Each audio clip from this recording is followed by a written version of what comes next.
Hey guys, it's Sky. I'm Ina. And we have a lot of thoughts. We have a lot to talk about. I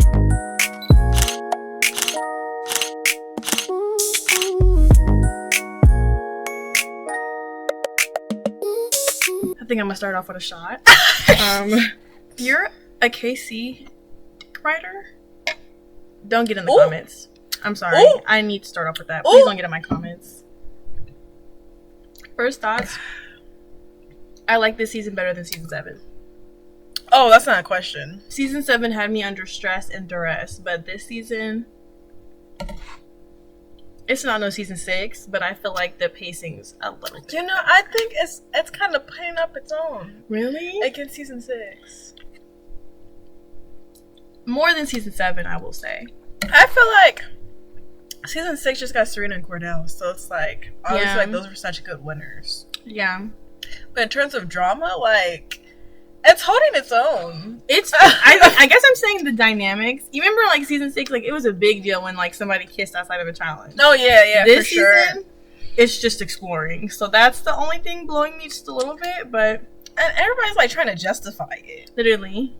And I think the men in the villa have the women slightly manipulated into thinking that's what exploring is. Like, we're exploring our connections. I agree.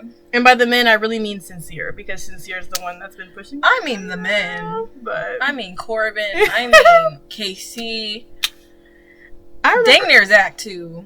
Definitely Zach. Yeah. Definitely Zach. We'll get into this. Let's start from the beginning. Episode 1, what's the couple that stuck out to you the most from the initial couples? It's gonna have to be Sincere and Melanie. Yeah. I think when I first saw Sincere and Melanie, like, it made a lot of sense, like, visually. Like, they look really good together. So, like, when they, like, were behind each other's door, I feel like anybody could have, like, guessed that. Yeah. Like, they just seemed like each other's type, like, right off the bat. Mm-hmm. But, woo, y'all. You've been putting us through the ringer. Woof. It seemed like it might have been, like, a sweet ride at first. Like, I remember in, like, the first days, we're like, oh my gosh, we already have our winners. Let's pipe down, baby. Yeah, that's why you don't get too excited. You know, everything really changed. Well, before she came into the villa, everybody was on my girl Melanie's neck. On her tip. Okay? When Corbin came in the house. Because you remember during the challenge, there was the challenge when they were on the big white bed. Yes. Trying to blindfold to kiss whoever. And she was kind of like going back and forth. And then she acted like she didn't know who she was kissing. But we know she knew who she was kissing. But like, it was a challenge. It wasn't as deep as the disrespect that they were trying to make it seem like it was. Exactly. But you know, every man is an opportunist. And Sincere took this opportunity to really go gung-ho when one of the biggest bombshells to bombshell came in the villa. Even though she claims that she had the worst experience of all time and that nobody wanted to talk to her.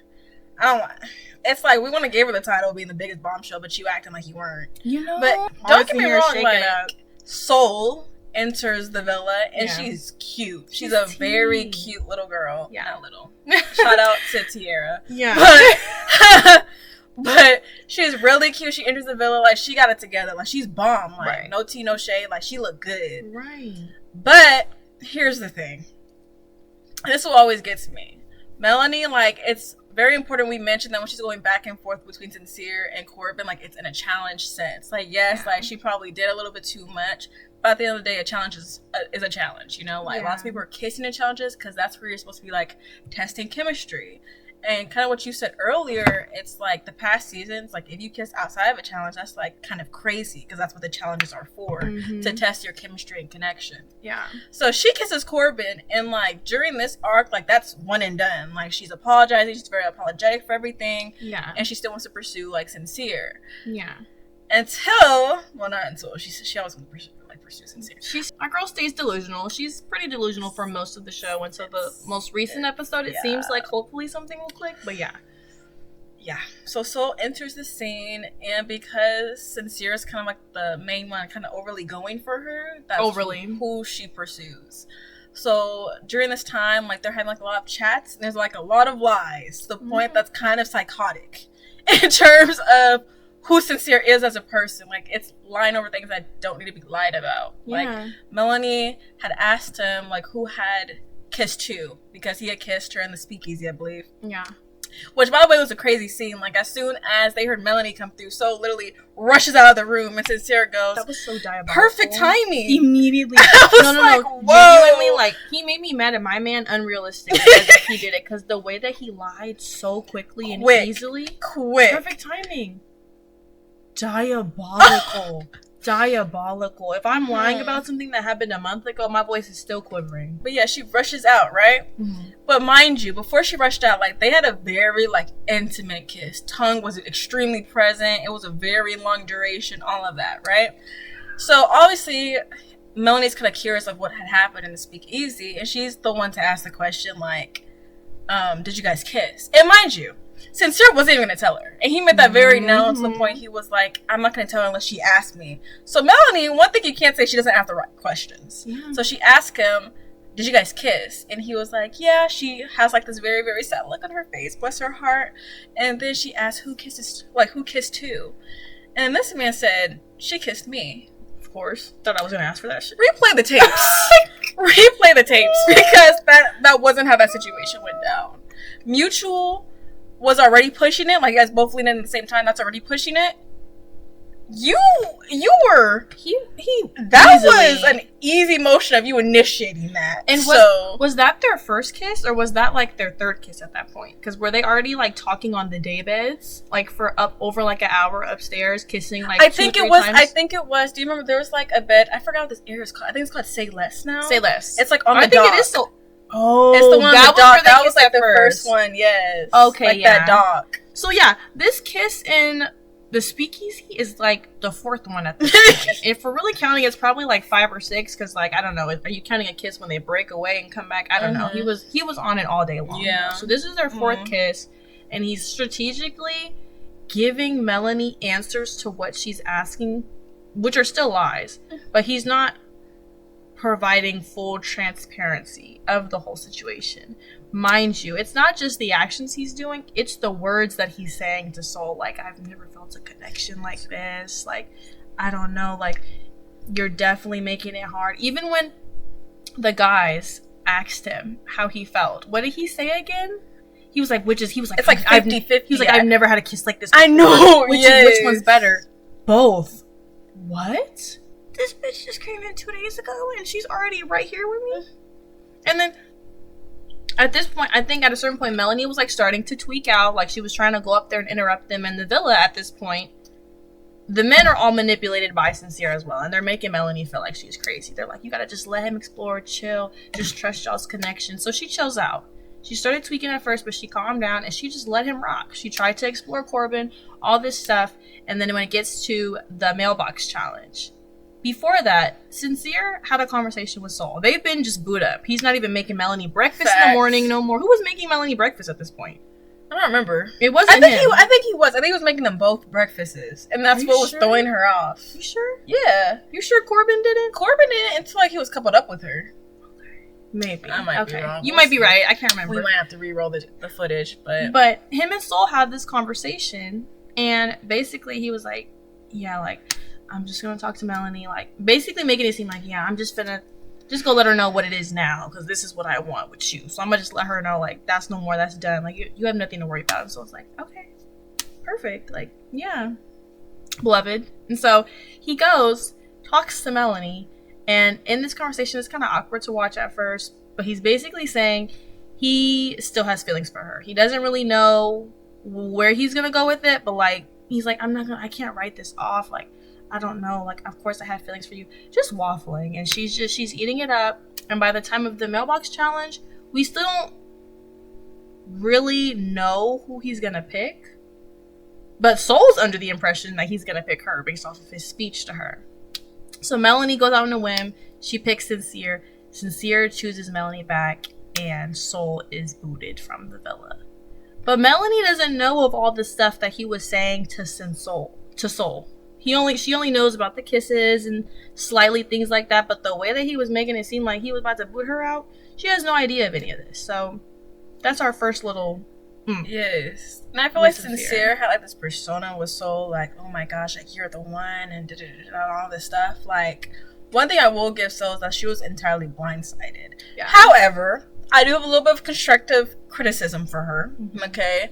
Because obviously, as soon as So wasn't chosen in the mailbox challenge, it's like, oh my god, the nigga's short. He is. But all of this stuff, like, oh, he ain't, like, she's going off on him. And don't get me wrong, it's very, very correct. Like, Sincere most definitely needed to be, like, went off on. However, I feel like, especially, like, when it comes to Melanie and Sincere, whenever women see the way, like, that he's moving with Melanie, they think she's gonna be different with them. And so, with So, it's like, even, there's, like, a scene where her and Jen were talking, and Jen was telling her, like, I hope he doesn't, like, move on so fast for me, like, how he did with Melanie. And so my whole thing is, I get it, we're in Love Island to explore, but I feel like there's certain character that follows like behind how you explore. And the way that he did it with Melanie, it was very, very clearly disrespectful. Yeah. Like, very clearly. And I understand that, like, So kind of had this perspective of, oh, like, that's a conversation that they need to have together. Yeah. But maybe it's just because, like, you know, as an OG Love Island watcher, I'm very used to bombshells pulling aside the girl and being like, hey, this is what he said to me. Is he saying, like, the same to you? That's how so much drama got figured out in previous seasons. Like, before we even had movie night, the bombshells, the girls, they were talking. Like, this was an open conversation. They're going to tell them all the tea. Yeah. And that's how the guys would get in trouble.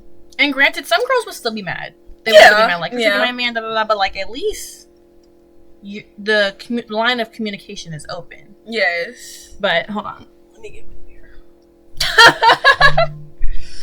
But, yeah, not to say that I feel any type of way about, you know, Mama over there, but I've seen those post interviews as well. And I saw that Trinity comment. So I'm any kind of sympathy I had, not to say it's entirely gone. Oh, it was gone for me. She ain't above Trinity. That was never gonna happen. That was gone for me because it was so unnecessary. And when we get into Trinity, you're gonna see just how wrong she was. That was so unnecessary. What she said was so unnecessary. I think he might, like, you could have just said, I think he thinks Kata's pretty. And that's why. And leave it alone. But I think he probably thinks she's prettier than Trinity. What type of projection is this? Like, you were in the villa for 2-3 days. Please spare me. Let me tell you something, guys, okay? I feel like Melanie was always my girl because even throughout, like, the guys kind of shaming her for that challenge, her and Kata had, like, a conversation. Kata was like, I feel like you didn't do as much as what they're saying. I was like, exactly. Like, am I bugging? Am I tripping? I feel like people have done way worse. Yeah. I'm very confused. And as we continue talking, you'll see just how much worse it gets. So they gaslit so bad. It's so crazy to the point that Melanie kind of felt like she deserved the way she was being treated. That was so sad to watch, too. And this is just why I'm like, a man's ego, especially a man that's a liar, they can't take anything. Because they really felt like that was so awful for her to do. It was a challenge. I could have handled it better. Yes, I'm admitting that.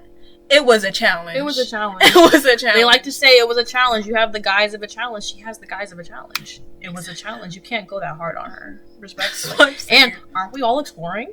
Right. Aren't we all exploring? Nobody's married.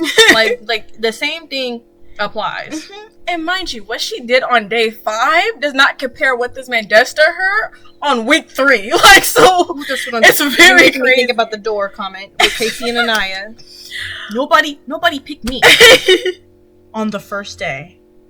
We're almost a month in, and the way y'all are, we'll save it. We'll save it. Back to Insincere. Go ahead. It's the heart rate challenge. Melanie's looking real cute, right? And let me tell you that girl can twerk. Like, I got those songs. Melanie. She's Melanie. That girl is ready to dance in her man. And then it's live streamed. And it's not the type of live stream, you know, a woman wants to see. Her man biting his lip. Just at every single girl that walks by him. Oh my gosh. That was already bad. Melanie, she actually seems to kind of handle it a little bit good. However, I think for her in the moment, it was just because in her mind, she's probably like, it's just a lip bite, you know? Like, I'm upset. Challenge. I'm upset, but at the end of the day, like, I don't see him acting out of a challenge. Yeah. I wish people gave her the same grace, but whatever. Oh, why would they ever? And then she gets a postcard. Oh, yeah. She gets a postcard, and it's no longer a challenge. It's actually his lip being bit off by another woman. Do you remember the Amora arc?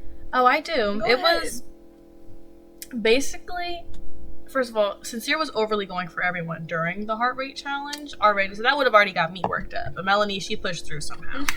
After that challenge going forward, Amora is the girl that he locks onto. Very pretty girl, very sweet. Tonguing down every morning, afternoon, snack time, lunchtime, dinner time, the whole entire time. Cuddling at night.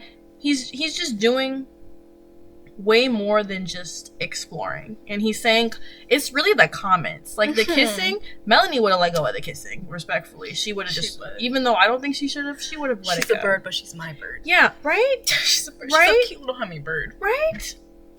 But it's the things that he's saying. He says things like, I'm starting to forget what Melanie looks like. Like, not in a good way. Nigga, what?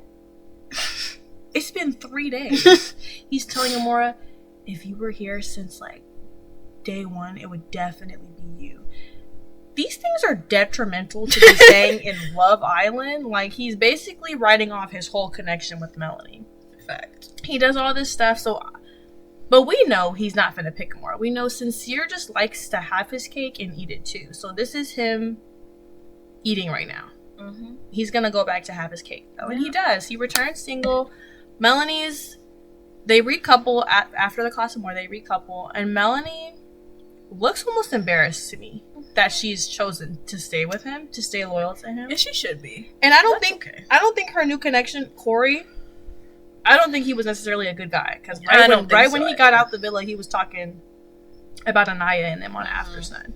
But he showed way more effort than Sincere ever did. Mm-hmm. She said her dream date was like something, and then going onto the beach and like eating and watching the sunset. So he sets her up a lunch thing on this little plot of sand, and they talk and like they share a kiss and all this stuff, like a better connection for her at the time.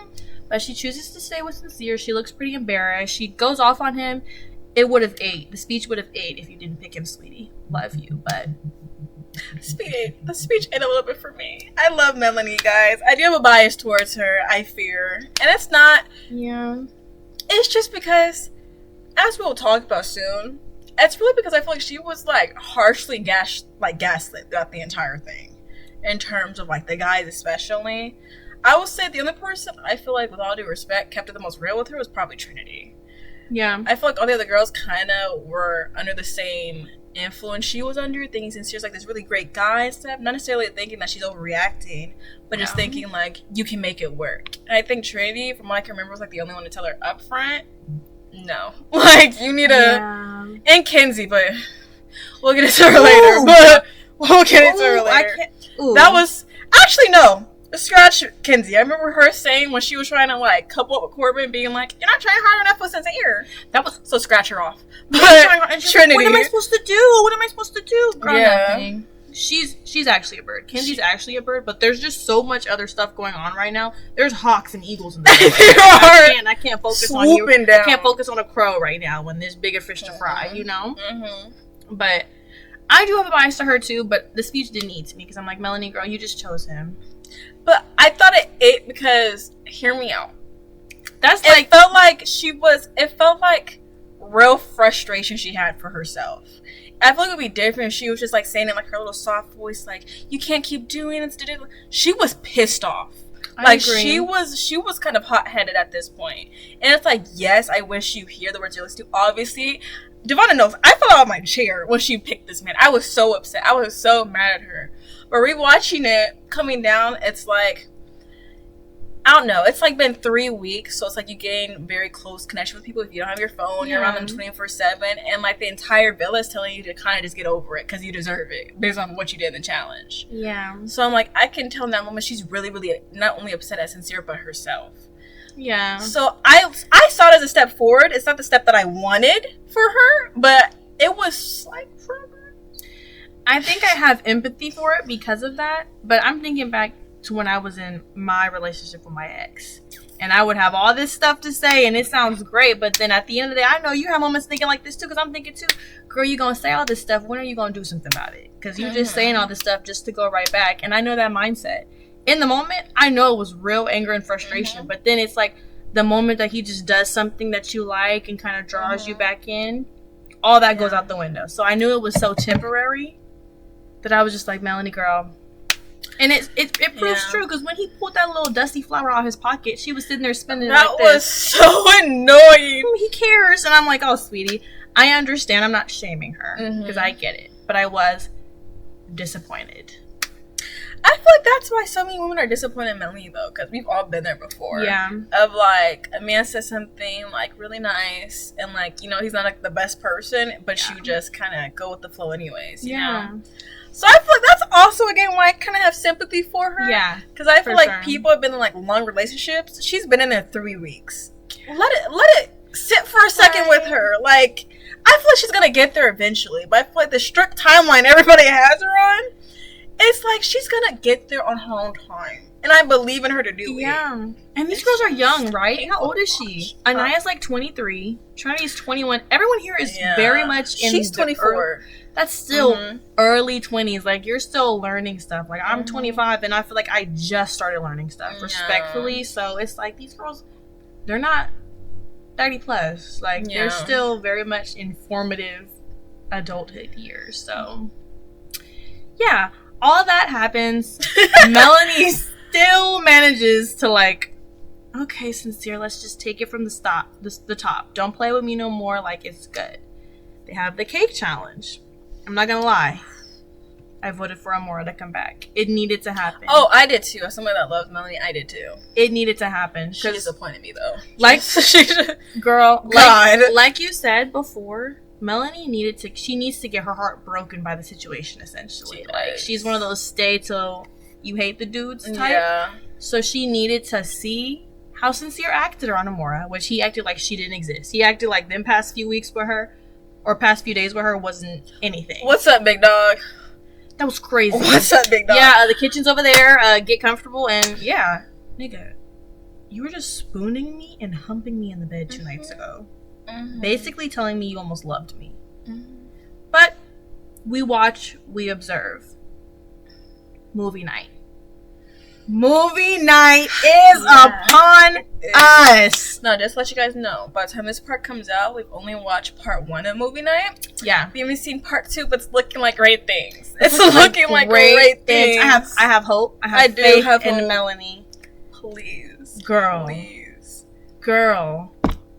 But movie night comes, and we're just going to focus on their clips specifically. Everything comes to light. Everything. Production. Big mama come back. Big mama come back. Production. Okay. There was a clip where it went from him calling her beloved to so beloved. Half of us didn't even catch that. It was phenomenal. The whole villa, even the guys, it was the audience reactions to everything Sincere was doing, because they were all like, ooh, oh. Like, that's brutal. Casey and Corbin were even looking at them niggas, they were looking on the screen like this, like, nigga, you didn't tell us you did this. And Sincere's just watching. And they're looking at him like,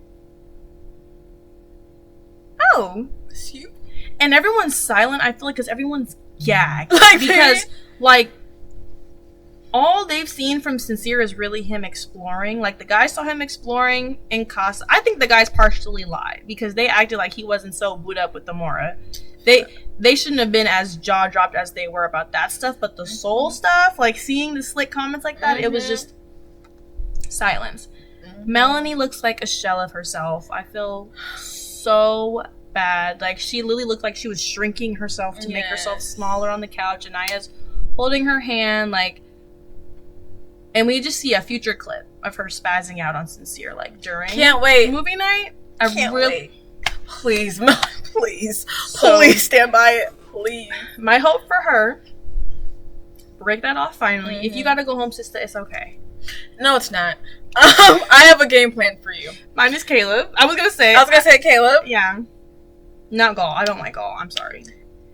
Look, hear me out, guys. There was one part of Melanie's story that we missed. I don't like the nigga, but Corbin. You're holding on to that? Can you just give me a second? It's either gonna be Caleb. Asian cat is not gonna go for that. Who cares about the Persian cat? They just closed off. I need her gone. They just closed. It's Corbin. Who's gonna? Is he really closed off? That man's the furthest from closed off. Do you think Melanie would actually like pull him aside and be like, I don't. I really want to explore this. Like, I think if she did that, she could actually like pull him away from her. But she's not going to do that. Here's the game plan. We get the Twitter challenge, right? Mm-hmm. People have submitted like questions about Corbin and Melanie. Okay. I feel like Melanie, if she really does leave Sincere, she's not gonna fall for Corbin's BS. I'm not saying that they're gonna end up together in like the real world like that. No, but visually, it's a nice duo. I just need her to be nice with somebody like visually again. Anyways, you know what I'm gonna say? I'm nervous about that not really happening. I would love that because I was waiting for them to really explore, and they never got to have it. And I still blame Kinsey for that. They never got to have it. But once she sees that clip that we know they're going to show of Kinsey and Corbin sneak kissing in those comments, they're cooked. It's cooked. Because she don't even like Corbin like she likes Sincere. She's not going to deal with a nigga she don't like. Okay, but listen to me, okay? Mm-hmm. Hear the plan out fully. I'm not talking about them having like a romantic connection. I'm talking about they both hear the public's opinions. People like Melanie. People really don't like Sincere. People don't like Corbin, but they really don't like Sincere. At this point, what's holding you on at this point, Melanie, you know? At this point, if we're being honest, from what I can tell, even though I would like Caleb and Melanie, Caleb like white girls. It just is what it is. Does. He don't disrespect. He don't disrespect. He be going in them challenges. I appreciate that. Yeah. But that's what his type is giving. Yeah. So what I'm saying is, they just come to a mutual agreement. Because we especially don't like the Casa girls. They come to a mutual agreement. And this is the one time I'm okay with a little bit of plotting for the finale. Hey, I want to go to the finale. You want to go to the finale. Both the people that we're coming up with, are we really that serious about them? Melanie's going to be, hopefully, on like a F no. Right? Absolutely not. Right? Corbin can be with anybody. He's for everybody. I'm not that serious about her. That's what he says about Persian Cat over there.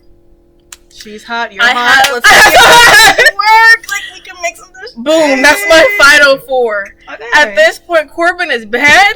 But Sincere and Casey cannot make it to my final 4. Yeah. I would prefer Corbin over Sincere. It is what it is. I would too. It is what it is. We knew this was Corbin's character the second he stepped into the He was very honest about what he always does apologize. Even if he doesn't really mean things, he gets his sorry done. He does. I'm sorry, you're right. He was telling Casey during the cake challenge, he was like, take it. You gotta take it. And Casey was just turning away, so... Melanie. What's up with it? That's why I'm like, do what you have to do. Producers interfere however you need to interfere, but I need Melanie in that final 4. And I can't have it be with Sincere. Yeah. But I digress. Next couple. I'm not even going to say Casey and Anaya. Anaya and Casey. The woman first. Mm-hmm. Anaya and Casey. Let me go back to my notes, because I took notes on the first day, remember? First day impressions. First impression? Specifically... Pay attention, because this first day gets talked about a lot throughout the show. Oh, yeah. It's actually... It's someone's trauma now, apparently. Where's my notes? Oh, yes. For Casey, I wrote... Well, first, for Anaya, I wrote... Face card, body tee, seems fun, hashtag love everybody black, obviously. And I still stand by that. By episode 23, I feel justified in those remarks. KC, I wrote down, already looks like he's gonna cause some shit. Literally every time I look at him, I see a sneaky hoe. I don't know. And he's a nursing assistant? Like, come on, might as well be as loyal as an Amazon worker. Claims he's never left a woman unsatisfied, but also says he's very vanilla in the bedroom. I don't know how those really correlate. Literally said he loves his freedom right now, but for the right person, he'll settle down. Like, come on. That's a hoe if I've ever heard one. I stand by everything I said. And it wasn't fair to judge him based off that in the beginning, so I let him rock. I said, let's see. I feel like you're validated at this point. He showed me? Oh, that discernment, baby.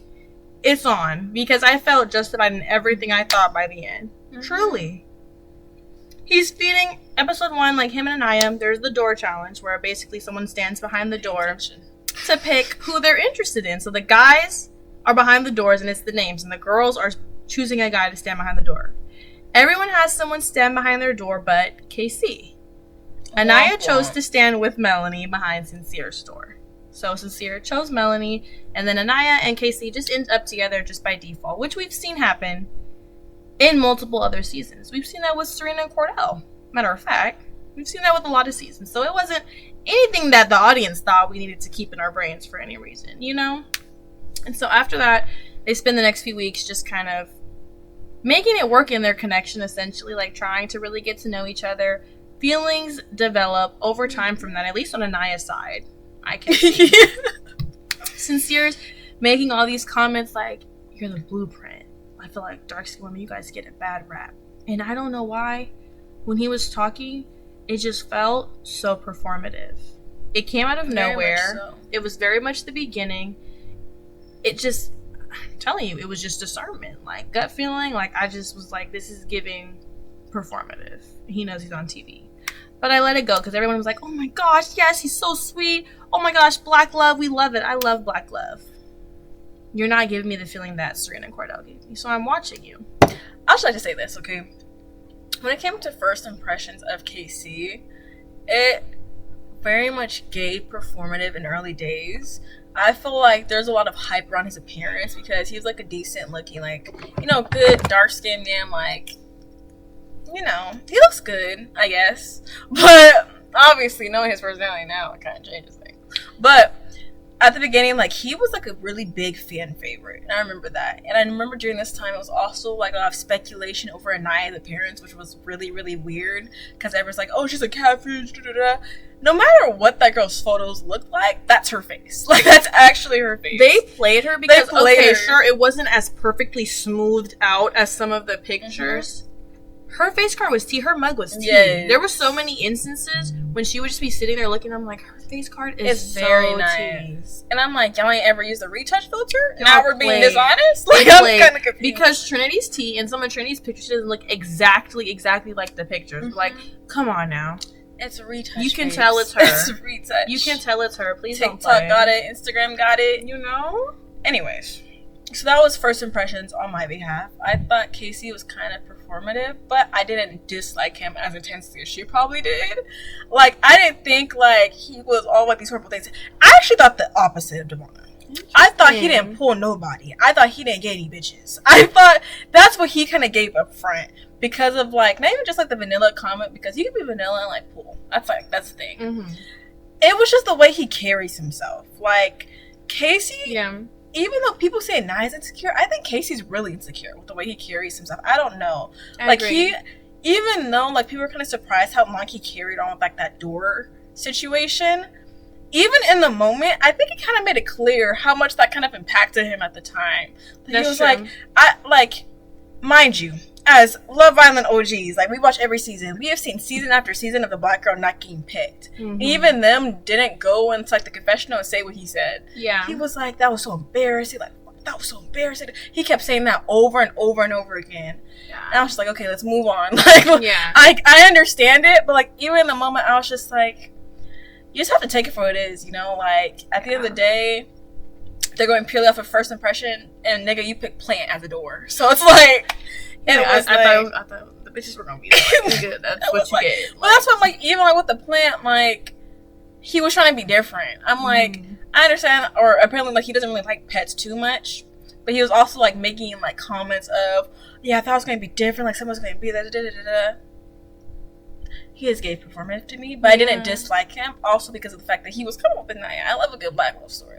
Yeah. Anyways, back to Soul, because I have a lot to say about this. That's fair. I do want to say, I agree with your point. Now, I think that was a correct assumption, that he's insecure and that he doesn't really get played like that. Like, yes, he seems to be like a somewhat conventionally attractive guy, but maybe he was like nerdy or something, or kind of awkward, or just something that he doesn't really get play. I agree with that now. But in the beginning, I was like, oh, I'm slut. Go ahead. Maybe it's a mixture. Maybe it's just like he just takes whoever wants him, and that's just how it goes. You know? It might be a mixture, but So comes to the picture again. I love this top. I'm glancing at it. This is so cute. Is it thrifted?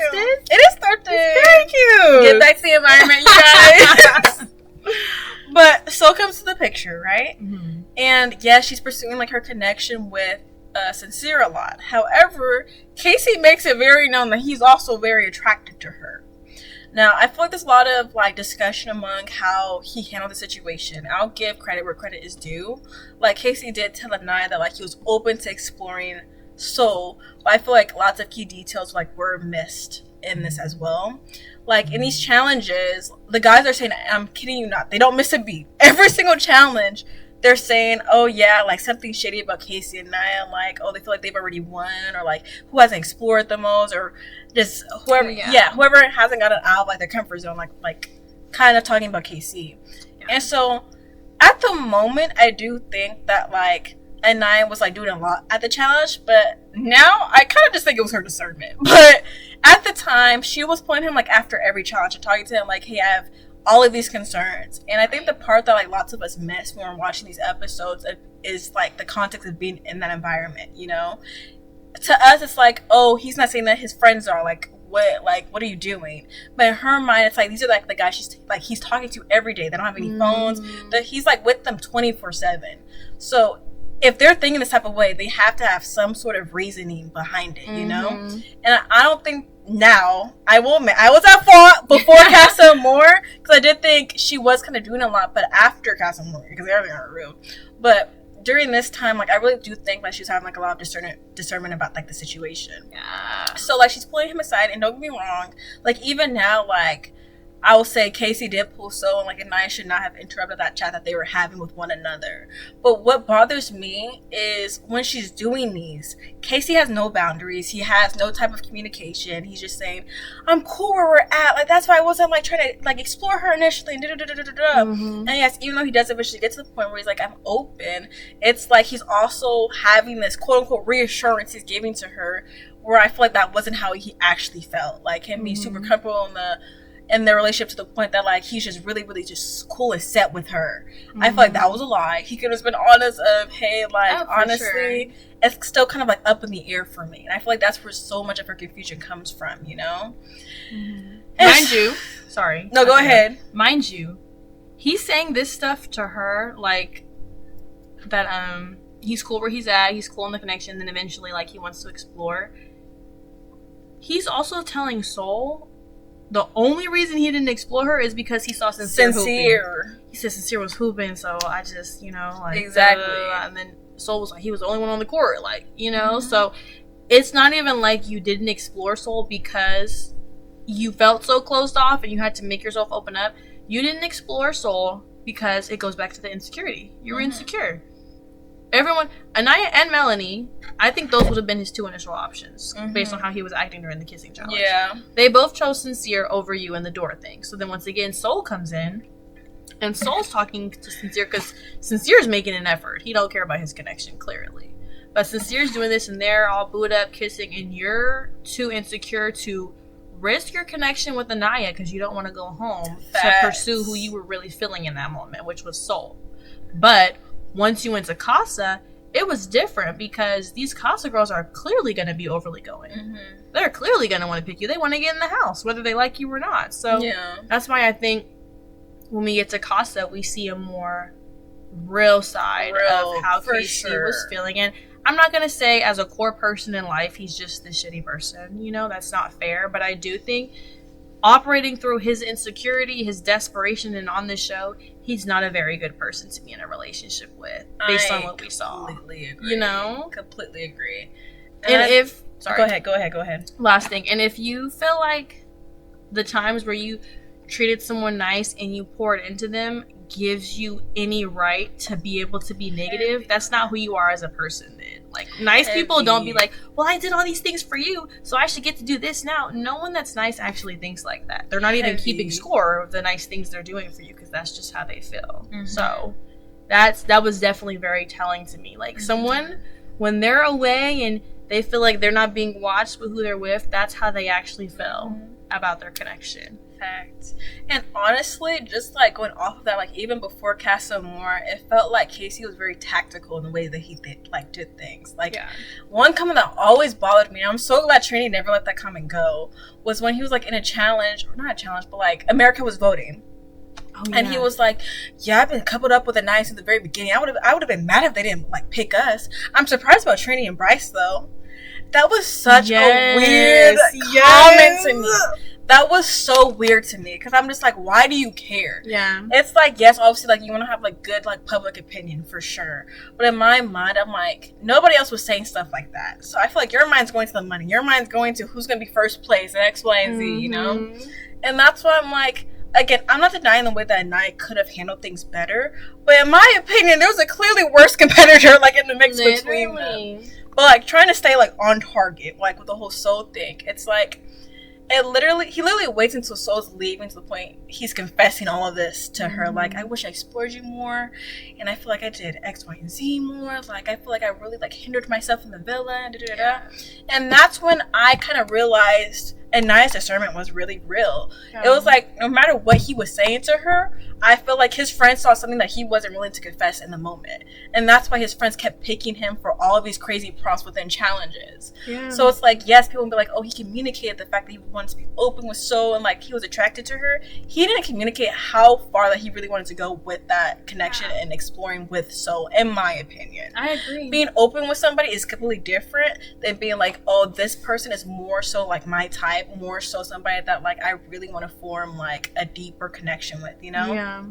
Like when you're open, yes, you want to like pull people aside and talk, but I feel like he wasn't necessarily honest with, maybe it was also himself in the sense of, dang, like I don't want to just like be open, like have her just pull me, but I want her to pull or have me pull her, but more so I want me to pull her, you know? Did I say that right? Yeah. Yes, like he didn't want Soul to have to be the one to like initiate everything. Like he himself wanted to kind of be overly going in that sense, if you will. Like he wanted to be the one to initiate more between the two of them. And my whole thing is that's fine. Like if you want to explore something with Soul, that's so more than okay. I always say, again, I'll admit that Naya had her moments where she was very clearly like kind of not feeling the fact that he wanted to explore.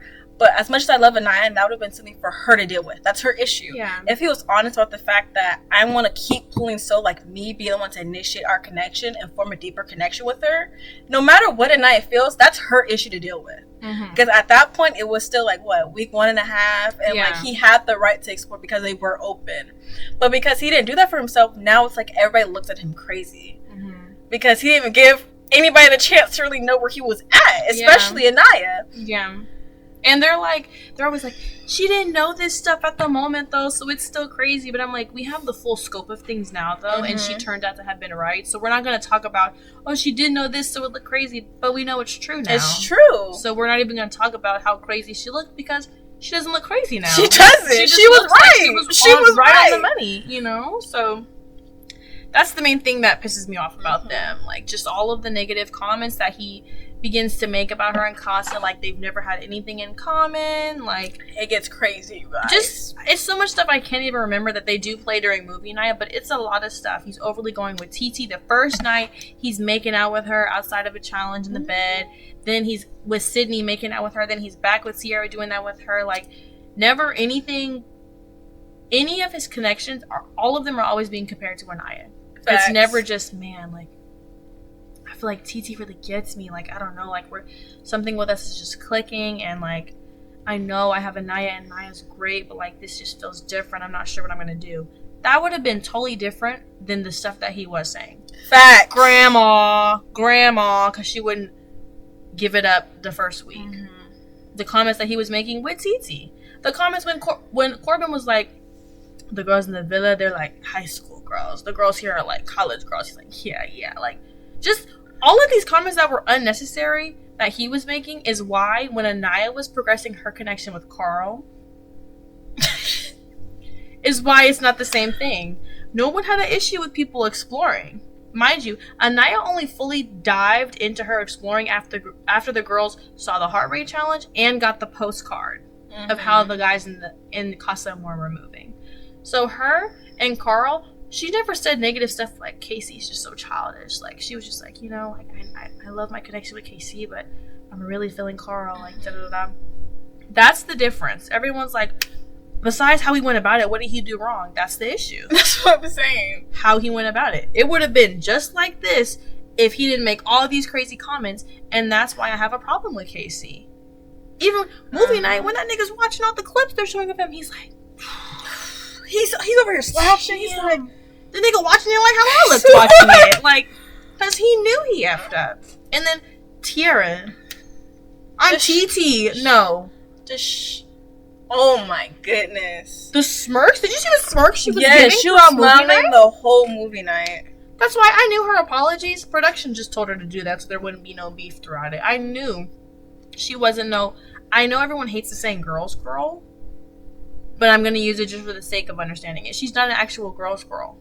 No, not at all. Because Anaya, even when Anaya was crying freshly, like her and Parmita were just back there giggling. I don't know. If I'm in a situation where it feels really tense like that and clearly people's feelings are hurt, especially women, exactly. The last thing I'm going to want to do is start laughing. Especially if I'm with the nigga that she was with. Mm-hmm. And Tiara was the one that made that comment about Kenzie about, oh yeah, she doesn't want anybody that wants her.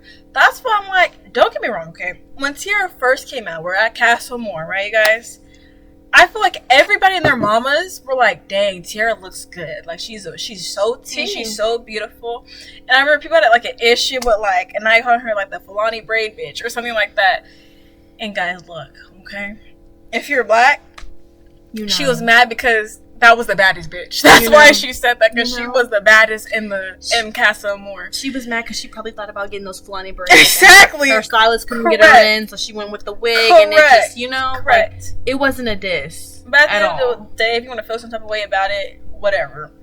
At the end of the day, also, one thing that I never thought I would say is I'm gonna have to give Daya her props from season 6 when she was standing with Cordell. Because when Serena was going off, Daya was mute. She let her get everything off. My whole thing is, as a woman, because she literally, Tiara even admits this later on that, like, if I was you, like Anaya, I would have been on the same type of timing, if not worse. Like, she's over here telling her this. So as a woman, you know that, and we know that exactly based on how she acted when he said he wanted to talk to Sydney. We know that's how she would have acted. Continue. But you know tensions are high. And you know this woman was clearly very deeply invested in this man. So I'm like, if they're not talking to you, and my whole thing is, you could tell that they really tried to be respectful of her in the beginning, you know? Like, Trinity was like, respectfully, like, I'm not talking to you, baby. I'm talking to him because he's the one I have an issue with. But I'm talking to you. But I'm talking to you. I'm TT. I'm TT. You a little girl. Girl, boo. Oh my gosh. She was the one to literally rise that entire tension. And it was just so unnecessary because I understand, like, quote unquote, they're dogpiling on him. My whole issue with this, and the guys mentioned this during, like, movie night, where they're like, oh, we guys didn't even know that he disrespected, like, Anaya and Casa Amor, so why are you so upset at the fire pit? He starts off his line after seeing Anaya basically in tears breaking down. That's a sad reaction. Like, that's crazy already off the start. But it only gets worse from there. I was so gagged. Our whole thing is, I feel like what all the women were feeling in that villa is where he was like, well, I had to do this for me. Da-da-da-da-da. Even if that's true, you could put that so much better. Like, I care about Anaya. I don't want to write her off. Truthfully, I did form, like, a really good connection in Casa Amor. And honestly, it was something, like, I wasn't expecting. Yeah. His entire speech was writing her off. That's just what it was. Even she made the comment, like, so our connection's, like, completely done. I'm written off. Mm-hmm. To tell somebody all this reassurance that he's given her the past 3 weeks and to write her off in 3 days, how can somebody not feel disrespected in that moment? To be like, wow, I came back for you, because Casey makes it such a big thing. You didn't pick me on day one. That's what he's complaining about in his speech. Picked me, right? Nobody picked me. Like, boy, nobody knew you. And Anaya did not lie when she said every day since she has picked him, and she has owned that. So it's like, for you to lie, I feel like I was watching like Vampire Diaries during that scene. I picked you. Ever since that day at the fire pit, I picked you. I was like, shit, like Grey's Anatomy level. Like, no, that was that. Like, that reminded me of her. Yeah, Meredith. Like, choose me, love me. I was like, oh. But yeah, sorry. She was better than Meredith though, because Meredith was on one. That man was married. Anyways, don't even get me on Grey's Anatomy. God. But with Anaya, it's like, I feel like she really owned the fact, and she was very true to the fact that she really did like Casey. Yeah. And I feel like people are so, especially the men, were so confused as to why they were so mad when they hadn't got the context of Casa Amor yet. Yeah. Everything that he was saying at that fire pit, high-key invalidated what he had told her for the past 3 weeks. Exactly. It's like, you say that you'll always pick me and our connection is so strong. For you to completely ignore me that entire night, knowing that I'm crying, I'm breaking down. Melanie's over here saying, "Stop doing Build-A-Bitch." Like, it's bad for me right now. You saw me break down, and you didn't pull me down once. And then his excuse at movie night is, "Well, Tiara was all by herself." Pyramid right there. Nobody was talking to Tiara. Nobody. Mind you, it was Tiara brought herself into the conversation. Everyone was talking to you. She brought herself in. That's why she got ganged up on. So don't make it like the girls. Even when they were pissed about stuff, even when they were pissed watching the Heartbreak Challenge, they were like, "She's T." They're not haters. They're not. I gotta give it to her. She's T. Oh, she's bad. Like, clearly they were. I will say, when they booed when Corbin was walking out, I could see how Carmita might have felt bad if, like, she's walking up with him and they're like, "Boo, tomato, tomato," even though I laughed. But they clarified, "No, baby, you're beautiful. It's nothing to do with you. It's all him." So, like, the whole she's by herself, she could have been by herself and out of the drama. She put herself in it, so now, nigga, step up. You want to be in the fire? Like, I don't know. And that's why this all just blows me, because he even mentions on movie night, like, you guys could have left Tiara alone. Nobody was talking to her. Like, genuinely, that was blowing me. I was like, and even Tiara was like, you guys would have been mad whether or not, like, this happened, because he brought me back. Nobody has beef with you, Tiara. Like, genuinely, you spoke to us first. Yeah. Nobody name dropped you. We didn't know your name. Like, what? Literally. Like, what's I'm TT. I'm TT. Like, anyway, Anaya would have been sad. Yes, Anaya would have been sad that he brought somebody back. But it wouldn't have been like all the girls getting... If you would have came in that villa, Tiara on... and Casey being like, "Anaya, like, I'm sorry." And even if she was upset and she's like, "I saw the heart rate challenge," and he's like, "Yeah, I know I did too much, but I really did find a connection that's just like, it really pulled me away from what we had." And I'm not saying I'm completely writing things off. Basically, everything you said, the way that he went about it, if he would have did differently, the girls wouldn't have ganged up on him like that, truthfully. But he let Casa and Corbin big his head up to feel like he needs to just let it be known who he is and he's doing this for him. That's where you got the response that you gave. And that's what I'm talking about with his insecurity. Yeah. The minute this man got, like, attention, he's talking about, "Oh, I feel my aura going up. Oh, like, I'm powerful. My stock just went up. My stock just went up." No. That's how you know that this man really felt unwanted in this villa, despite having one of the baddest bees in there. Just because of that day one that he was sticking on to. The villa girls didn't know my power. Did you try to talk to any of them after the first day, Casey, in that way? Did they all just reject you? Did you try, or did no one being behind your door kind of just dump you out? Because all I'm going to say is them niggas that be outside the club looking, they get 20 no's in a night, and that one yes, they're like, like, so, I don't know. That first initial no from everyone, which wasn't even really a no. It wasn't. They had 5 options. You chose plants. Like, I'm gonna say this again. That's initially when they were all like, "What?" I think you're a little bit odd. I would have been like, "This nigga's just trying to, okay, whatever." You know, they probably all thought he was cute before that, and then it was just like, what? And my whole thing is, I know there's like kind of controversy or like discussion over whether or not Anaya was like attracted to black men. First of all, that's her business. Number two, that it really is her business. Number two, clearly this woman was calling Casey fine shit. She was very clearly attracted to him. Like, she was like, "I spice my fine shit," and da-da-da-da-da. She was very, very clearly attracted to him. I'm not saying my girl only has one type, but I feel like that's when it comes with black women. We do not only have one type. We do not only have to have one type. If she wants to mix the flavors, that's okay. Right, La Oreo? That's what I'm saying. They were acting like she acted like, what's her name? Alana from Casa. They were acting like she kissed all the white boys and then skipped all the black boys and didn't want to give them a dance. The girl that got sent out the house. Oh, yeah, the racist one. They were acting like Anaya acted like her.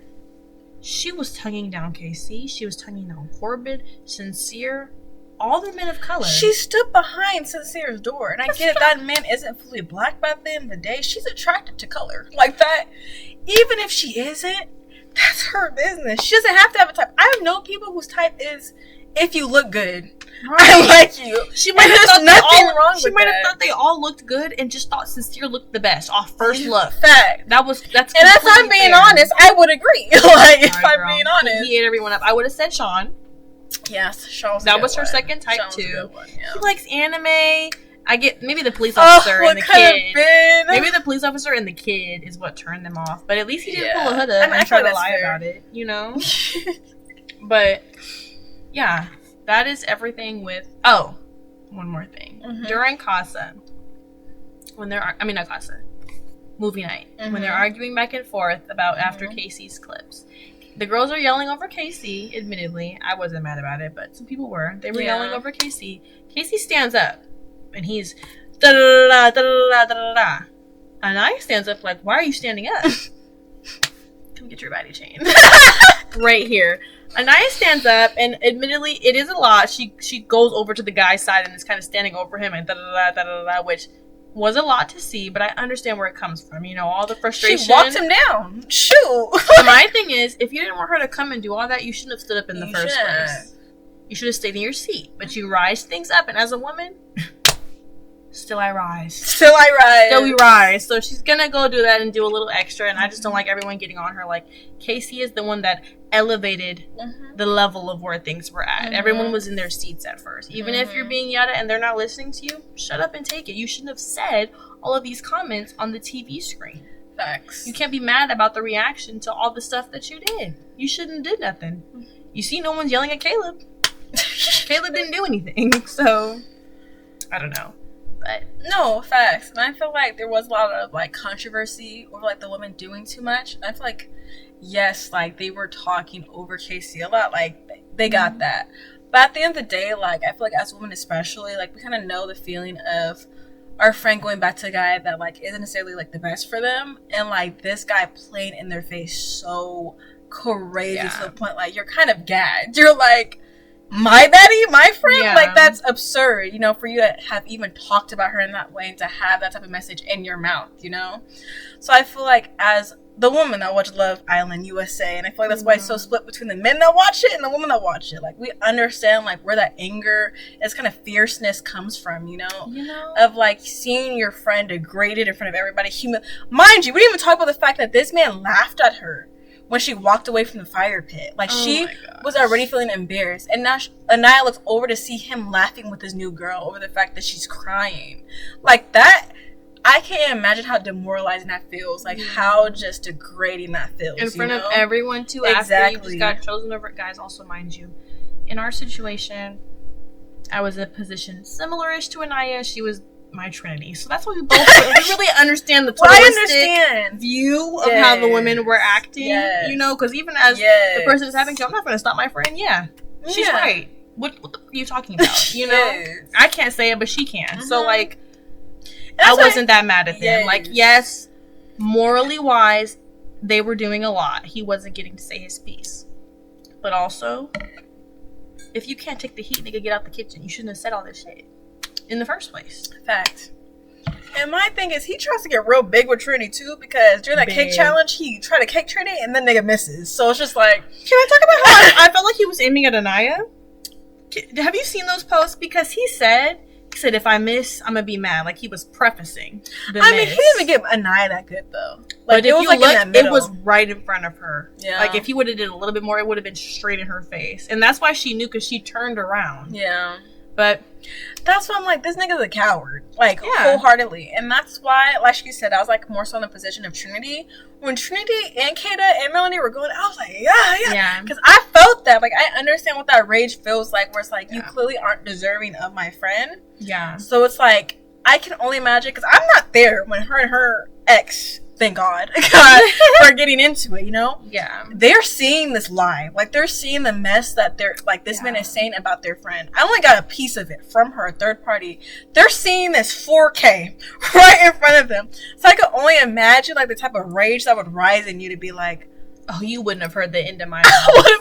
If it was flipped, you wouldn't have heard the end of my mouth. When I tell you, like, if I'm surprised they didn't stand up first. Exactly. I'm surprised they didn't go over there first. That's why Trinity is one of my favorites. Because she don't let nobody shut her up. And she's always like, I have a question. Right. Yeah, because I have a couple too. Thank you. And all of her questions are the questions the audience has. Actually, we all want the answer. Yes. Thanks, Trinity. Thanks, Tucci. So, why was this lustful? So, if you thought you didn't have anything in common with Anaya, why did you continue the connection? So, it was a safe option. That was all of our questions. That's why we as women are not crazy, because we're all thinking the same thing. Yes. I even saw some woman in the comment section they were like, oh, they're saying that everybody was yelling at KC, but they weren't yelling at Sincere. This girl said word for word, bar for bar, what I had just told her. Right. She said, respectfully, I think the girls were just reading Melanie's vibe. Like, when Anaya was seeing all this, she was making comments, she was getting pissed, and they were getting amped up with her. When Melanie was doing it, she was kind of shrinking into herself, getting quiet, tears, and so they, in that moment, read that she might have needed more comfort than going off. And I said, this is why I know I'm not, this is so sociology, and I know I'm not crazy, because plenty of other people are thinking the same thing. But I digress. I also just think that, like, in terms of, like, the women's, like, kind of knowledge of how the guys were, I feel like they're more blindsided with Sincere. Like, they were gagged. Like, when it came to KC, I feel like all the women, like, going into Casa Amor, like, they kind of had, like, an inkling that KC wasn't really genuine, you know? Yeah. And then, like, when he turned out to not be genuine, it's like, not only is this kind of embarrassing for a homegirl, like, his speech is horrible. So it's a lot more energy, especially because our homegirl's yelling too. So it's, like, easily able to bring that energy out. At the point we get to the movie night, she's already like all of her tears. One thing I'm gonna give Anaya, she did not shed a single tear during movie night. I love that. So you could tell that she was clearly in a different position from Melanie. You know, the 5 stages of grief or anger. I don't know what it is, but she clearly moved past grief. Now we're at anger. You know, at this point, Melanie. This is what I'm saying. I feel like she was really gaslighted by the men throughout her experience. Everybody seeing this, and not to say like the men themselves kind of knew what was going on. I think, don't get me wrong, I think they played dumb to an extent, though. I don't think they realized how much Sincere lied throughout his relationship, like with Melanie. So everybody's just staring at this screen gagged. Like, nobody really expected this, and they can clearly see that Melanie is going through like her grieving stage right now.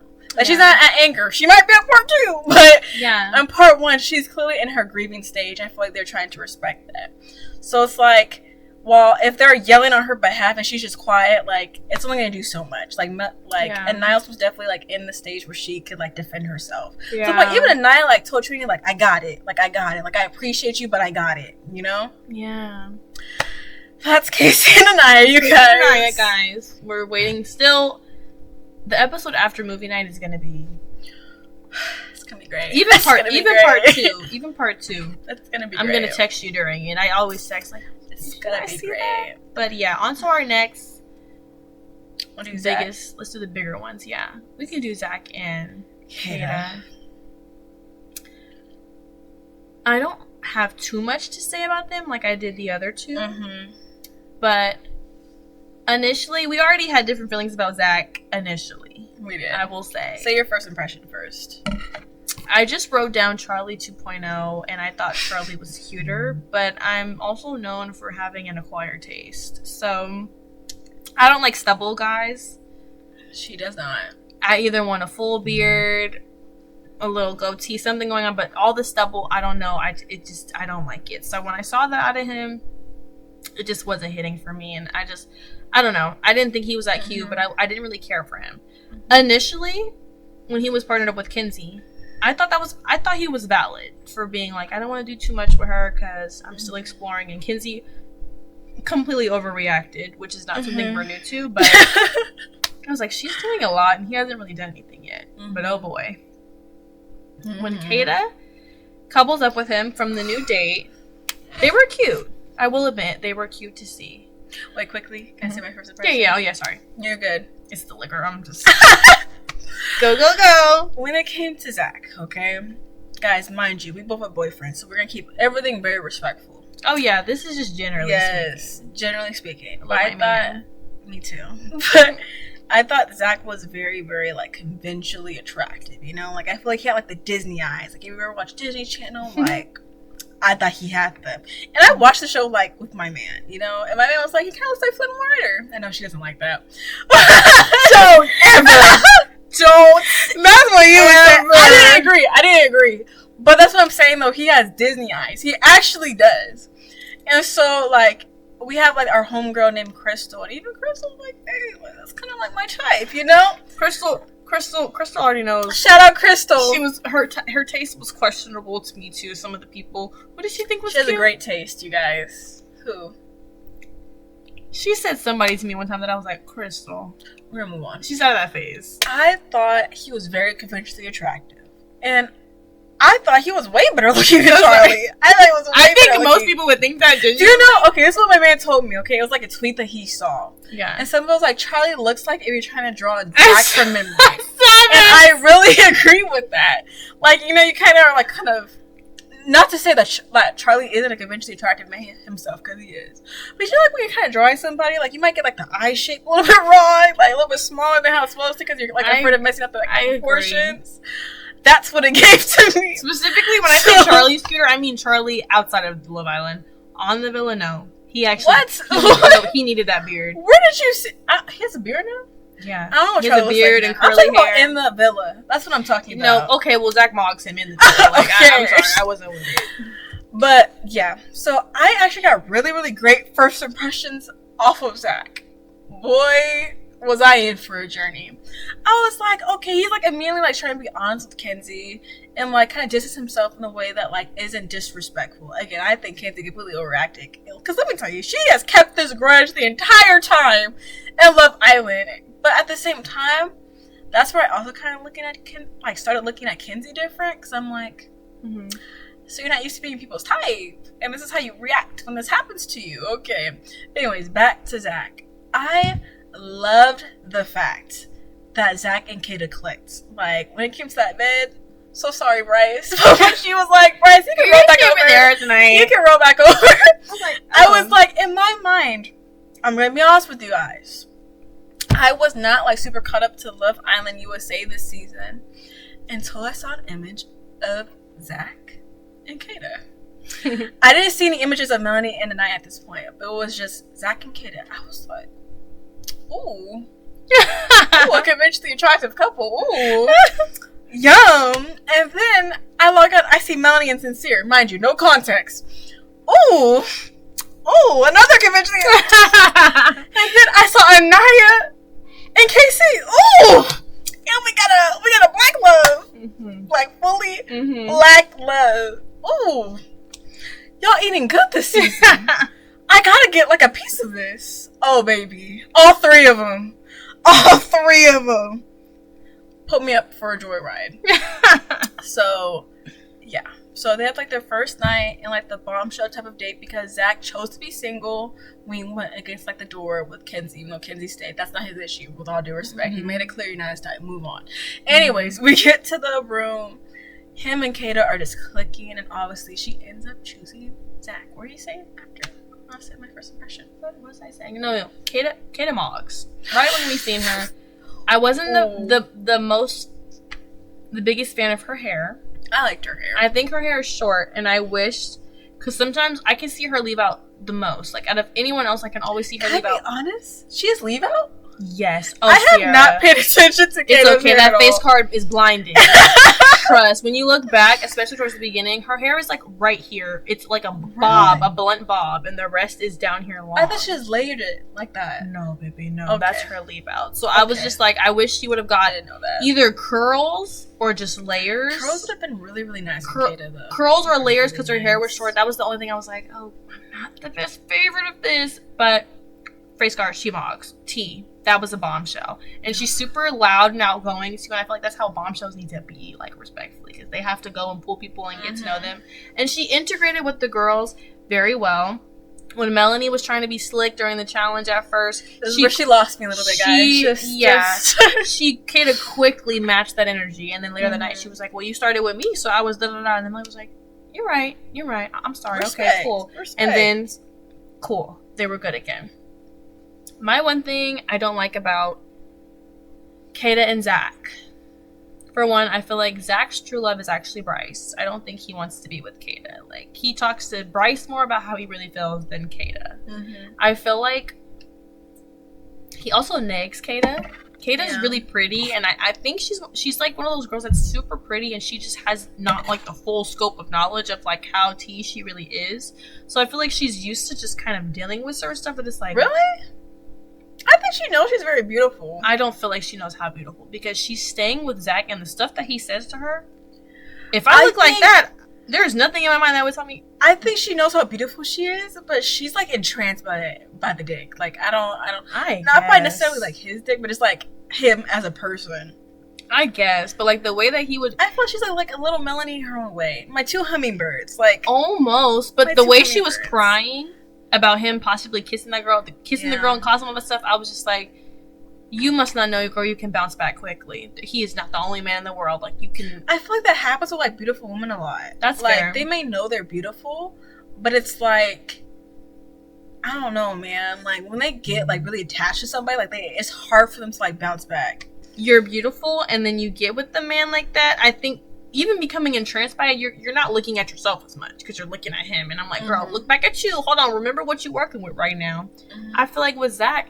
just the stuff that he says to her, like, even when he was like, he didn't make her breakfast right before Casa because he was upset. That was his excuse was the kitchen was crowded. There's 12 men in the kitchen now and you made her breakfast easily. So I'm not buying the bullshit excuse. Or just the little things that he says even to the other girls, and he like covers it as a joke. Like, when he came back with the other girl and they were talking about the comment he made, like, oh, I think I'm into blondes now. He was really laughing in her face, essentially. Yeah. Like, it was a joke, and it's like, clearly it's not funny because she cried about it. And it's just like, I don't know. Zach, sure, you think he's attractive. Cool. Whoa. That was first impressions. Like, no, I'm just saying, first impressions. Yeah. He's an attractive guy, so I'm not going to say he's operating like an ugly dude. But I feel like because he pulled Kata, in his mind, his stock went up. I pulled her. Yeah, I pulled her. So I can act however I want to say whatever I want. But it's like, whoa. I still think she's doing charity work with you respectfully. Like, so I don't have too much to say about them besides I don't like Zach. I don't like Zacharias. I haven't liked him from episode, I would say, like 5 now. Like, he had a few episodes out of me. Yeah. I don't like the way he treats Kata. I feel like she could have done way better. I feel like she still can do way better. And he's a liar. You're not honest if you only tell me stuff when you think I know it. First it was when he came back single. He didn't even say that Alana got sent home. He was just like, I knew it was you. I always knew it was you. I only kissed her one time outside of the challenge, and it was on like day 4, but I knew in that moment I wasn't feeling it. Then when they're not in front of everyone no more, he's telling him, he's like, so it actually was like 3 kisses? What? Yeah, 1 on the second day, but I knew it wasn't you. Then, when movie night is announced, okay, I did say some stuff. Like, nigga, you're only telling me stuff when you think I'm gonna hear it. And that is someone that's not trustworthy, because he claims that he only told you the stuff that was important. Yeah. Everything's important. Fair. Even if you feel like I'm gonna think one way about something, honesty and transparency about the fact that Alana got sent home is you knowing she might think that because she got sent home, I only picked her because of that, but I'm going to be honest about it, because why would I hide it? Now that you hid it, you look even more suspicious. Fact. I told her what was necessary. Yeah. What? What you thought was necessary. You're supposed to tell the full scope of just everything that happened and let her make her own judgment. So, I think Kata can do better.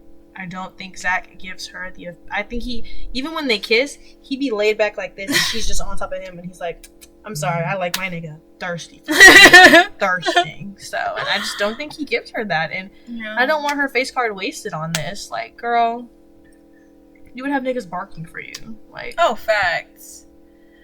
I feel like when it came to like Kata and Zach, especially like in a recent episode of Movie Night, one thing that drove me crazy, especially with the Casa girls, is I feel like Kata gets invalidated so much when she has like concerns of Zach. Because they're just like, oh, like, he was going to choose you, like, regardless, and da-da-da-da, like, we can tell you, like, right off the bat that, like, even when he was talking to, like, Alana, like, he was making boundaries, da-da-da. That's great and everything. Thanks, I guess. That's not what my concern is with. Why would you feel the need to lie about the fact that Alana went home, and you didn't just not, like, choose her? Exactly. At the end of the day, that was a lie. He outwardly told her, yeah, like, I still chose to come back to you, like, I chose you. That wasn't a decision. Your decision got taken away from you. It's not that I doubt that Zach would have came back to Kata, because I do believe that would have been it, like that at the end of the day. But you lied about it. Yeah. And so it's like, why is she having to like discover this through the bombshells? And I feel like they kept invalidating that. Like, Kata, like, you don't have anything to, like, be upset about. Like, what are you worried about? And, like, Zach's over there, like, feeling validated. And I'm like, I knew this shit was going to happen. I was like, it's just ridiculous. And I feel like people try to, like, validate, like, their relationship a lot, which is why, like, Kata keeps going back into, like, this whole of me and Zach are good, like, it's smooth sailing, because every single time she has a concern, people are like, Kata, like, it's probably not that situation. So I don't really know what persona Zach has in this video, because it seems like he has a pretty good one, but it's like obviously, like, from the audience we're seeing things that they're not, so I don't know. But in terms of, do I think Kate could do better? Absolutely. When are we gonna have, like, these? We need more Corbins. As much as I can't stand Corbin, remove the personality. Yeah. Put the appearance forward. Yeah. We need more of that. More Miguel's, Corbins. Miguel. Please. We need a Miguel. Please. Respectfully. This is ridiculous. He had all the girls fiending, and he actually, like, was smart. Like, he wasn't like Corbin GPT. Like, he had the looks, and then he also had the conversation, the brains and stuff. We need some more Miguel. We had Gabrielle, Corbin, and Caleb. Love Caleb. I don't know how he stayed for so long. Yeah, it was the girls. He's very, like... But I'm happy with the decision that the girls made, because Gabriel's on something now. Definitely over him. Definitely over him. Yeah. Who are... I feel like there's only really... That's it. Like, that's not, like, the only male bombshells. Yeah. We've got a nobody. That's crazy, actually. I don't know why. I usually felt like there was more bombshells. There's way more bombshells. Especially before Casa. Yes. But maybe they were going to do Casa earlier because of how the season was going. And then they're like, then after the realization of Casa, then we'll bring in more bombshells. But I think they thought they did their big one with, like, the 12 cast men. Respectfully, it's quality over quantity. Like, this was crazy. Why do they always do that to the women? Oh my goodness. I'm like, is it really this hard to find men that are attractive? But yeah. What other couples are left? There's 2 more? Yeah, we have Kenzie and Corbin. Like, main ones to talk about. Main ones. We're going to start off with Kenzie, because as much as I would like to say her and Corbin were, like, a couple of the season, she goes through a lot. So I still can't wait for your movie night. Yeah. No. Ooh, Kenzie. Ooh, I've been eyeing you down. I made sure I sent this to the Love Island people, too. Eyeing... Oh, me too. Mm-hmm. Eyeing you down. I can't wait. Ever since that secret kiss between you and Corbin, I knew you were an op. I knew. And anyways, the conversations about Melody. We'll get there. Kenzie and Corbin. Our splits McGregor. Mm-hmm. Our clam slammer. You know what's funny? I wrote that. I don't know if you remember. I wrote that in my first thoughts about her. I said doing the splits for some reason all the time in the intro, because I was like, why is she just on the bed just, like, bouncing? But they were like, oh, she's a dancer. Cool. But yes, Kenzie and Corbin. Mm-hmm. Kenzie was only coupled up with Zach for 2 seconds before that. Zach, Sean. Oh, and then Sean. Uh-huh. They were just kind of thrown together. Yeah.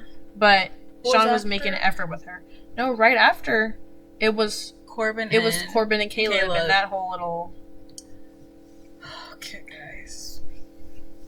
Let me introduce you to the female sincere of the season. No, genuinely. Jesus. So, I think of kissing as more of, like, a handshake. Kenzie is actually psycho. Now, let me tell you what type of persona I get from Kenzie. Okay. Do I think she's, like, the super evil person? No. Do I think she's the type to put a man before her friends? Absolutely. And let me tell you why, okay? Kate's the type where you can't really trust her around your man for too long. Because if she finds him attractive, you're so funny. Is your man coming over today? Oh, he is? Okay, let me just put on something. That's what she gives to me. Like, genuinely. And the girls wouldn't say anything. They wouldn't. I was like, why would you just put this on? Yes. What are you doing? So let's just set, like, the foundation of how Kenzie is with the girls, okay?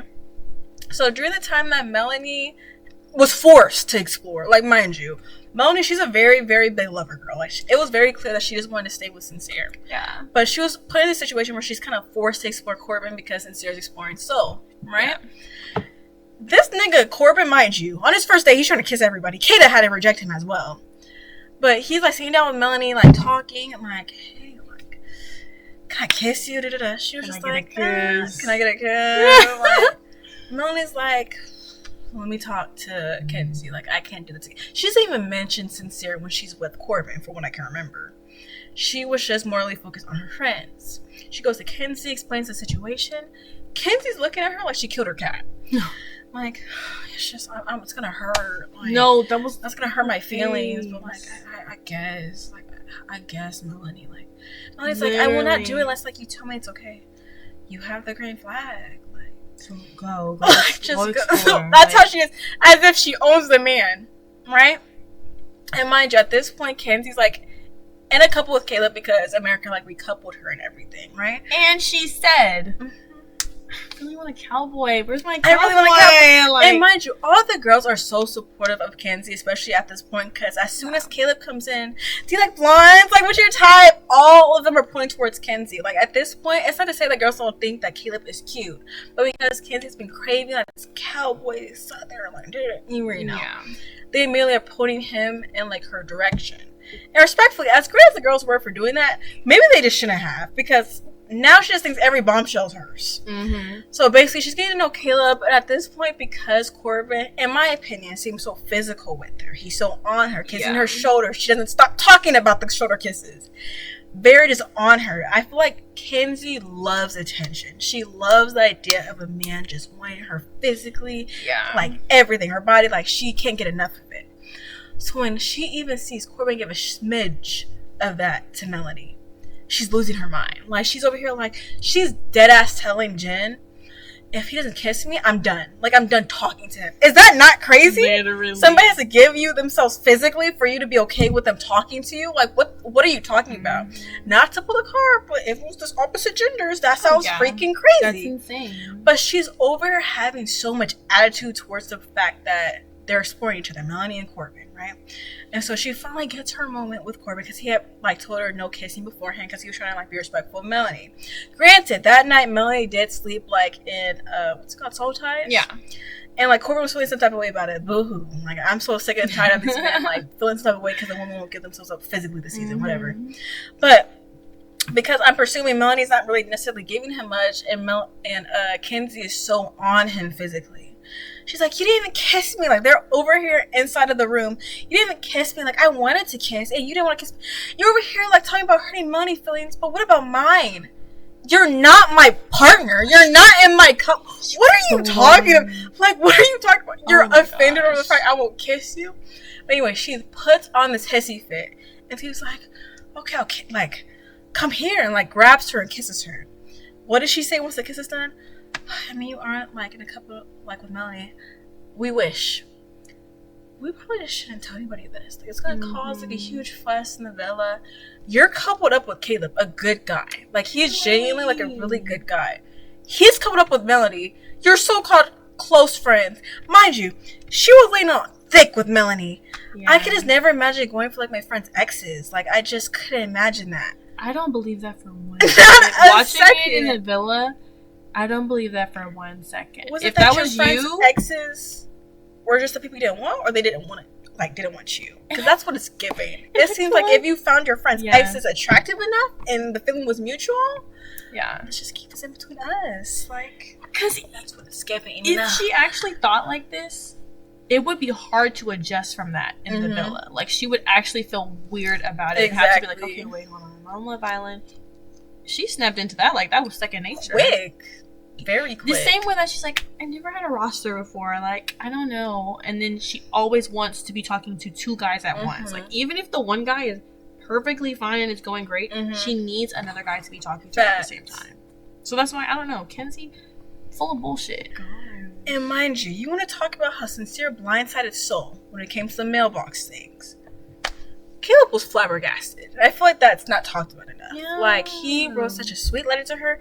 Dare I say, way better than Corbin's. It was so sweet. And he said he wrote love letters before. And I was like, I could tell. Like, it's so sweet. Yes. And his mailbox, empty. Empty. And this one, I'm like, I don't know why Kenzie got so many passes in the villa. But one thing, I don't want to give the guys many things. I don't. But when they kicked out Gabriel because of him being lustful, the men absolutely had a point when they're like, why wasn't Kenzie kicked out then? Agreed. Fair. Agreed. Fair, especially with what we're seeing now. And she had the audacity to say, how am I lustful? I mean, I think a kiss is like a handshake. I'm trying to test out the chemistry. That's so bullshit, because when she heard that Corbin wanted to kiss Melanie, oh, she had a fit. Lost her I thought it was a mind. handshake. I thought it was a handshake, right? Handshake, Bookie? Like, no. Anyways. Then Casa Amor strikes. Who's surprised that, you know, Corbin didn't actually want Kenzie? Raise your hand! Oh. Shocker. This is what I'm saying. Literally. I feel like when it comes to Melanie specifically, okay? Seeing how fast Corbin moved between those two girls and like was being sneaky with Kenzie, I don't know why people see Melanie being treated bad and then think it's different for them. Like, oh, they won't be like that to me though. Yeah. That man kept your secret when he was coupled up with another woman. What the heck do you think he's gonna do when he's in a different environment? Like, isolated from you?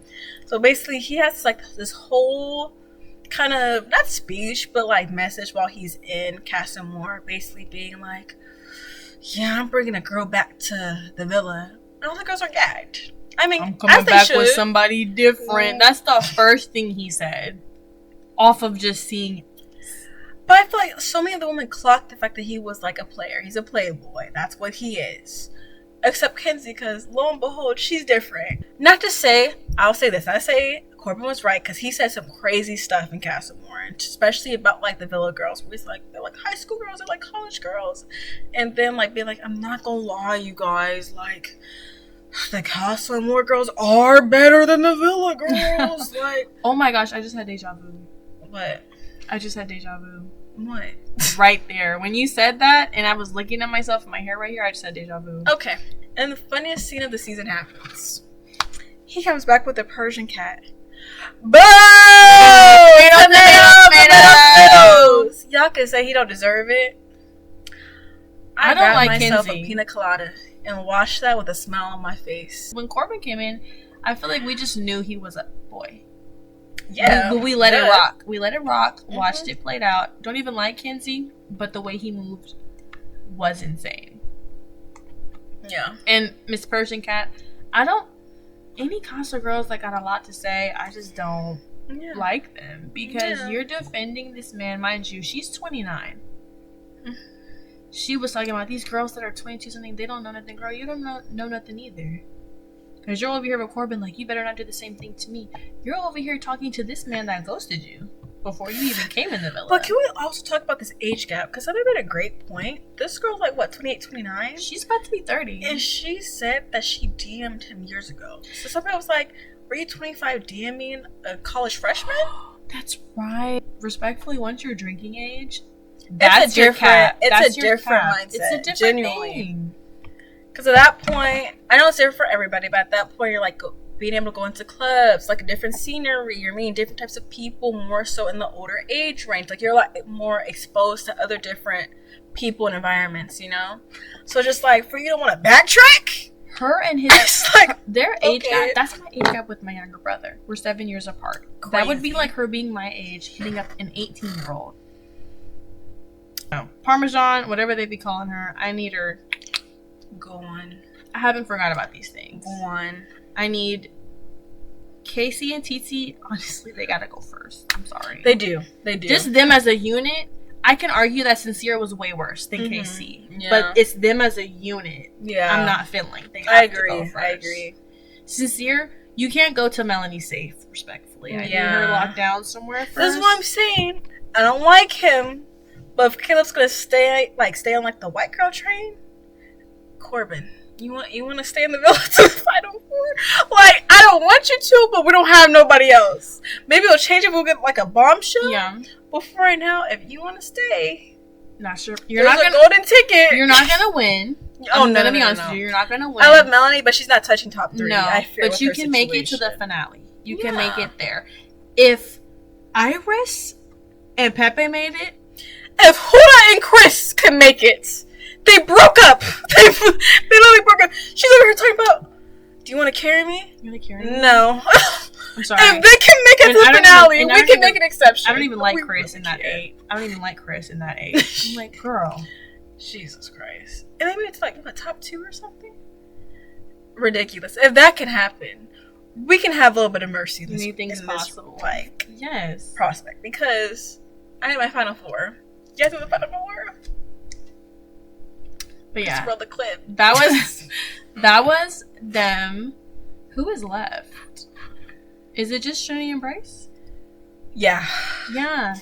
The winners! Trinity. Okay. The winners of the season. The best for last. I will say, first of all, Trinity is my girl.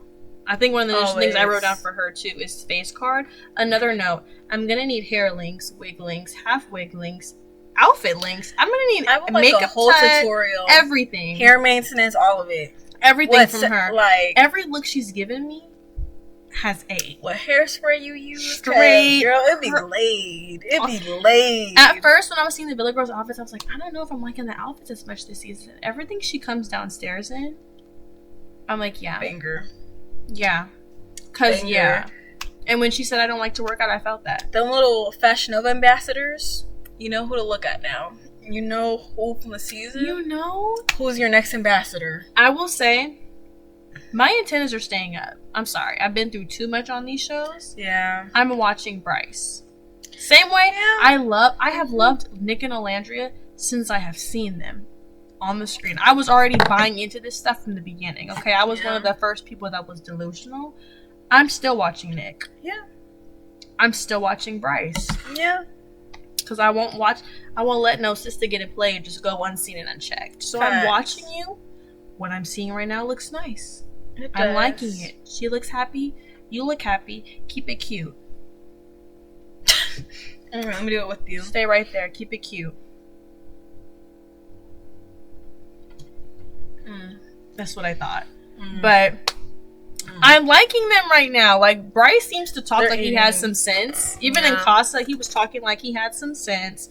Love Trinity. Trinity, I think initially maybe Anaya was my favorite girl because just the way that she interacted with everyone. Like, oh, you're so beautiful. Like, I feel like that's my vibe when I meet people. So, like, I was like, yes, but Trinity's actually my favorite because she's like that and she doesn't take no shit. She reminds me of Serena. Serena was cracking me up. That's her daughter. Trinity cracks, literally. She was pregnant with her on season 6. She cracks me up. Everything she says, I'm laughing. Outfits her tea. She speaks her mind to all the guys. She hasn't done no wrong. At all. In my eyes. Oh my goodness. And Trinity is so freaking funny. Yeah. She is so funny. I think my bias at first was Melanie. And now my favorite is Trinity. I just feel like there's something about Trinity that's just so, like, gravitating to. Yeah. Because, like, just a woman that, like, has so much class, but at the same time, she can't be bitched. It's just so magnetic in my eyes, you know? Especially when I tell you, I know I'm joking a little bit, but during that cake challenge, when Casey tried to cake her, she said, oh, it is aim of shit. Like, still your eyes, I guess. Still your eyes. I'm sorry. I still got shit to say. That's what she said. She ate. I got a lot to say. He's like, I hope I don't miss because this one had a lot to say. And I still got a lot to say. Literally. Still your eyes, I guess. It kills me about Trinity. She looked behind her. She said, she followed the cake. She said, must have been the win. I do believe out of everyone, Trinity and Bryce should win. For sure. Like, for sure. If Anaya and Carl become stronger, I'll love them. A beautiful second place. If it happened earlier, they could have ate. Truly. But Trinity and Bryce, just from both of them choosing to explore episode 1 and neither of them getting picked by the bombshell, going back to each other like, okay, like, let's see about this. It's working. Kinsey talks about Bryce having turtle tongue and hating his kisses. Trinity hasn't complained once. And I feel like he kisses her different than how he kissed them other girls. Because when they be kissing, he be like into it. So it's just like different people don't work for different people. Yeah. So I don't know. I'm with it. I'm watching you, but I'm with it. I'm not a hater. I'm not a hater. So love them. Interracial love. I was with Nick. You guys see how, like, for movie night, they don't got a stress ball, nothing. Like, chilling. They're sitting back. Oh, this y'all. Chilling, mind you. Oh. They're arguing with other people. Exactly. Trinity's arguing with Casey. Bryce isn't checking her. Yeah. My only thing that I don't like for movie night, like, with them, I understand them, like, Bryce is probably, like, more so, like, a pacifist. He's, like, he doesn't like conflict, probably. Yeah. But it's just like, I don't like the way people be talking to Trinity. Like, I get it, like, she, like, is very passionate about things, but, like, it would just be nice if, like, her man would, like, kind of step in and be like, hey, chill out on my woman. Like, actually, especially Sincere. Chill out, yes. Because let me find what that nigga said. That's my only complaint with Bryce. I feel like he's too low-key, he's too quiet, and, like, I don't know, maybe, like, Trinity does need somebody like that, but at the end of the day, like, if your woman is in turmoil as a man, I would really appreciate it if you were in turmoil right with her, you know? Either there with her or speaking up for her to be like, hey, bro, chill out. Like, chill out. Sorry, even that would eat. Like, that would eat. Like, that would be a serve. Sincere, like, relax. You're getting loud with my woman. Relax. Like, you gotta chill out. Like, that's what I'm saying. Sorry, that's one of my pet things. Because, you know, arguing with your man is a whole different thing. But one thing, if my man be loud with me, I know he's gonna be loud with you niggas if y'all start getting at me. Exactly. Relax. We need to do a vote of favorite couples. Respectfully. Even if Melanie has to stay with Sincere for now. Who's gonna get a vote besides Trinity and Bryce? Who are we voting for favorite couple? No, like, have them do, like, put your top 4 couples. What are we all choosing? I don't know who I'm choosing. Trinity and Bryce. Carl and Anaya.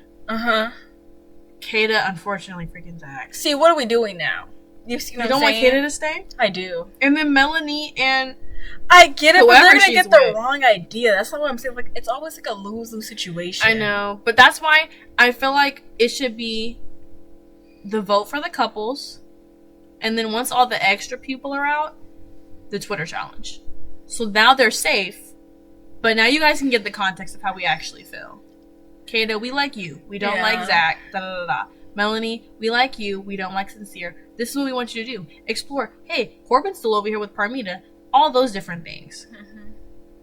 Or maybe Twitter challenge first. And then the vote. We'll see, bruh. Yeah, okay, guys. We will see you guys. Our thoughts. Yes. We will see you on the second half for the rest of the show to the finale. The reunion, I feel like, should be its own separate video. I agree.